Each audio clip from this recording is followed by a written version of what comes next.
సర్లే తీసుకెళ్తావు, ఏముంది అందులో, నీకేమొచ్చో చెప్పంటారు. అప్పుడు కాళిదాసు గారు అస్థివత్ బకవచ్చైవ చల్లవత్ పెళ్ళగుక్కవత్ రాజదే బోధదే కీర్తికి పునఃసన్యాసి దండవత్ అంటారు. అస్థి అంటే ఎముక, ఎముక ఎంత తెల్లగా ఉంటుందో భోజరాజు గారి కీర్తి అంత తెల్లగా ఉంటుంది. బకవచ్చైవ అంటే కొంగ ఎంత తెల్లగా ఉంటుందో భోజరాజు గారి కీర్తి అంత తెల్లగా ఉంటుందట. కుక్క, తెల్ల కుక్క ఎంత తెల్లగా ఉంటుందో అంత తెల్లగా ఉంటుందట. సన్యాసులంతా ఎంత తెల్లగా ఉంటాయి అంత తెల్లగా ఉంటాయట. చల్ల అంటే మజ్జిగ ఎంత తెల్లగా ఉంటుందో భోజరాజు గారి కీర్తి అంత తెల్లగా ఉంటుందట.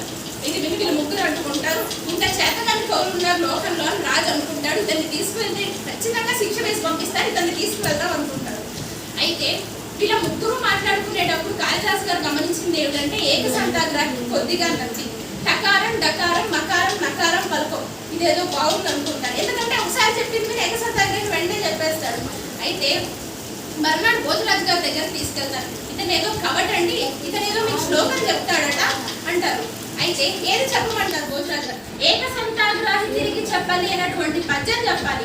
అలాంటి పద్యం చెబితే నచ్చున వాళ్ళు మళ్ళీ పలకలేదు. అందుకనే వెంటనే కాళిదాసు గారు అంటారు, షట్యామడ్య కరాట్య విద్య వసురాట్య లంశమడ్య కిరేటి కేటి కిదరే దరే రసరసా గడ్జూర విద్వట్రమ లుప్రమ లుప్ర లుప్రయల పాఢ్రడ్ ఘ్రడ్ ఘ్రడ్ షడ్రస్తదా పాదౌ టేటి పటేటి టేటి రసత్రిక్యాది సత్యాదయ అంటారు. ఇంక ఇది వెళ్ళి ఏకసంతాగ్రహి ఎదిరిపోయాడు. ఈ డకారాలు ఏమిటి, ఈ డకారాలు ఏమిటి, ఈ మకారం ఏమిటి, ఈ అల్లరి ఏమిటి అనుకుంటాడు. ఎందుకంటే డకారం పలకదు, మొదలవడమే డకారం. షట్యామడ్య కరాట్య విద్య అని మొదలవడమే డకారం. ఇంకా ఆయనకి ఎలాగో నచ్చి కాబట్టి ఆ విషయం పలకగా ఆగిపోతాడు అనమాట. ఆగిపోతే వెంటనే ఇంకా ఏకసంతాగ్రహి చెప్పలేకపోయాడు కాబట్టి ద్విసంతాగ్రహి చెప్పలేడు, ద్విసంతాగ్రహి చెప్పలేడు కాబట్టి త్రిసంతాగ్రహి చెప్పలేడు. వీళ్ళ ముగ్గురు చెప్పలేకపోయారు కాబట్టి భోజరాజు గారు ఓహో ఈయన మంచి కవే అనుకుంటారు.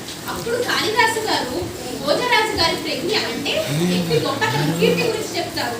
మహారాజ శ్రీమన్ జగతి ససాపే ఖవలితే పయఃపారావాణం పరమ పురుషోయం మృగజతే కపత్ని కైలాసం కరిమల భౌమం కులశ వృద్రాభో కమల భవనో హంసమగుణ అని అంటారు. అంటే మహారాజా మీ గొప్పతనం ఎంత తెల్లగా ప్రకాశిస్తుందో తెలుసా? మీ కీర్తి విపరీతమైన తెల్లదనంతో ప్రకాశించడం వల్ల హంస బ్రహ్మగారికి హంసవాహనం కనిపించట్లేదు, వెతుక్కుంటున్నారు. అంటే ఈయన కీర్తి తెలుపనే ఒక మంచి పొగలో కలిసిపోవడం వల్ల బ్రహ్మగారి హంసవాహనం, బ్రహ్మగారి వాహనం హంస, హంస తెల్లగా ఉంటుంది కాబట్టి తెల్లని పొగలో కనిపించట్లేదట. విష్ణు శ్రీ మహావిష్ణువు పడుకుందామంటే పాల సముద్రం కనిపించట్లేదు, వెతుక్కుంటున్నారు.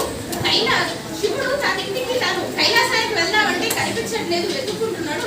గ్రహణం రోజున రాహువు చంద్రుని పట్టుకుందామంటే కనిపించట్లేదు, మీ కీర్తన తెల్లదారంలో కలిసిపోయింది అనేటప్పటికీ ఇంకా భోజరాజు గారు పొగడ్తకి పడిపోయిన మనిషి ఉంటాడు కదా, ఎంత రాజైనా కూడా పొగిడేయడం పడికి ఆయన కూడా పడిపోయి ఎంత గొప్పవాడివి కాళిదాసు నువ్వు అని చెప్పేసి ఆయన చాలా ఆనందపడిపోతాడు. అప్పుడు కాళిదాసు గారు ఈ ముగ్గురు యొక్క ఆగడాన్ని బయటపడతాడు. ఈ ఏకసంతాగ్రాహి ద్విసంతాగ్రాహి త్రిసంతాగ్రాహి వీళ్ళ ముగ్గురు మంచి వాళ్ళు కాదు మహాప్రభు, మీ దగ్గరికి ఎవరిని చేరనివ్వట్లేదు. వీళ్ళ ముగ్గురికి ఉన్న శక్తి వల్ల వీళ్ళ ముగ్గురు ప్రతి పద్యాన్ని తిరిగి వల్లించడం వల్ల వీళ్ళ ముగ్గురు ప్రతి కవిని మీ దగ్గరికి రానివ్వట్లేదని చెప్తే భోజరాజు గారు వాళ్ళ ముగ్గురిని ఆస్థానం నుంచి పంపించేసి కాళిదాసు గారిని తన ఆస్థాన కవిగా చేసుకుంటారు. చేసుకున్నాక ఎందరో కవులకి భోజరాజు గారి దర్శనం ఇప్పించి వాళ్ళకంటూ ఒక జీవితాన్ని కల్పిస్తాడు. ఆ కాళిదాసు గారు అమ్మవారి అనుగ్రహంతో ఆయన లబ్ధి పొంది ఆయన విద్యావంతుడు అవ్వడమే కాకుండా ఇంకేం చేశారు, నలుగురికి మంచి చేశారు. అమ్మవారి వల్ల ఆయనకున్న శక్తి ఏంటి, ఎదుటి వాళ్ళ మనసులో ఏముందో కనుక్కోగలడు కాళిదాసు. ఎదుటి వాళ్ళు మంచి అనుకుంటున్నారా చెడు అనుకుంటున్నారా అన్నది ఆయన వెంటనే తెలుసుకోగలడు. ఆ తెలుసుకునే క్రమంలో ఆయన భోజరాజు గారి ఆస్థానంలో ఇలా ముగ్గురు కవులు చెడు చేస్తున్నారని తెలిసి ఏం చేశాడు, వాళ్ళ ముగ్గురిని రక్షించి ఎంతో కవులకి భోజరాజు గారి దర్శనం చేశాడు. అంటే అమ్మవారి అనుగ్రహం ఎవరి మీద ఉంటుంది, కేవలం తన మీద ఎవరికైతే నమ్మకం ఉండి ధర్మ మార్గంలో నడుస్తారో వాళ్ళ మీదే ఉంటుంది. ఎందుకంటే కేవలం ఏమీ తెలియని వాడు అమ్మవారు నాకు విద్యేస్తుందని నమ్మి గుడిలో అలా కూర్చున్నాడు కాబట్టి అంత అమ్మవారి అనుగ్రహం ఆయన పొందింది. లేకపోతే ఎందుకు పొందుతాడు ఆయన, ఆమె నాకేమిస్తుంది విద్య అని ఆయన అనుకుంటే అమ్మవారి అనుగ్రహం ఆయనకు ఉంటుందా, ఉండదు. అంటే కేవలం అమ్మవారి అనుగ్రహం కాళిదాసు గారికి ఎందుకు పొందింది అంటే కేవలం నమ్మకం మూలంగానే ఉంది.